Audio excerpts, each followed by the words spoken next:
ദക്ഷിണേന്ത്യയിൽ പ്രത്യേകിച്ച് കേരളത്തിലൊക്കെ ശക്തമായ മഴയാണെങ്കിലും ഉത്തരേന്ത്യയിൽ നേരെ മറിച്ചാണ് കാര്യങ്ങൾ. ഉഷ്ണതരംഗം അതികഠിനമായിരിക്കുന്നു എന്ന റിപ്പോർട്ടുകൾ. പ്രത്യേകിച്ച് പഞ്ചാബ്, ഹരിയാന, ഡൽഹി, രാജസ്ഥാൻ, മധ്യപ്രദേശ് എന്നിവിടങ്ങളിൽ റെഡ് അലേർട്ട് പ്രഖ്യാപിച്ചിട്ടുമുണ്ട്. ആതിര CS ആണ് വിവരങ്ങൾ നൽകുന്നത്. ആതിര, ഉഷ്ണതരംഗത്തെ നേരിടുകയാണ് ഉത്തരേന്ത്യ. എന്തൊക്കെയാണ് സ്ഥിതിഗതികൾ?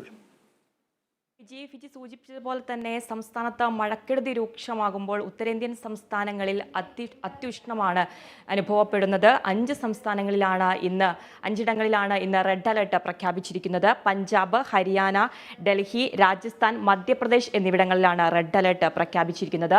ഇന്നലെ രാജസ്ഥാനിൽ 50 ഡിഗ്രി സെൽഷ്യസിൽ കൂടുതലാണ് ചൂട് രേഖപ്പെടുത്തിയിരിക്കുന്നത്. 3 മരണങ്ങളും അത്യുഷ്ണത്തിൽ റിപ്പോർട്ട് ചെയ്തിട്ടുണ്ട്. ഇതുവരെ ചികിത്സ തേടിയത് 3965 പേരാണ് അത്യുഷ്ണത്തിൽ ചികിത്സ തേടിയിട്ടുള്ളത്. 15 പേരാണ് രാജസ്ഥാനിൽ അത്യുഷ്ണത്തിലൂടെ ഇതുവരെ മരിച്ചിട്ടുള്ള കണക്കുകൾ രേഖപ്പെടുത്തുന്നത്. ഡൽഹിയിലെ മുൻകേഷ്പൂരിലെ ചൂട് രേഖപ്പെടുത്തിയിരിക്കുന്നത് 49.9 ഡിഗ്രി സെൽഷ്യസ് ആണ്. ഉഷ്ണതരംഗത്തിൽ വെന്തുരുകുകയാണ് മഹാരാഷ്ട്ര, രാജസ്ഥാനും പഞ്ചാബ്, ഡൽഹി അടക്കമുള്ള ഉത്തരേന്ത്യൻ സംസ്ഥാനങ്ങൾ. വിദർഭ, ഉത്തര മഹാരാഷ്ട്രയുടെ വിവിധ ഇടങ്ങളിലൊക്കെ താപനില 45 ഡിഗ്രി സെൽഷ്യസ് വരെ കടന്നിരിക്കുന്നുണ്ട്.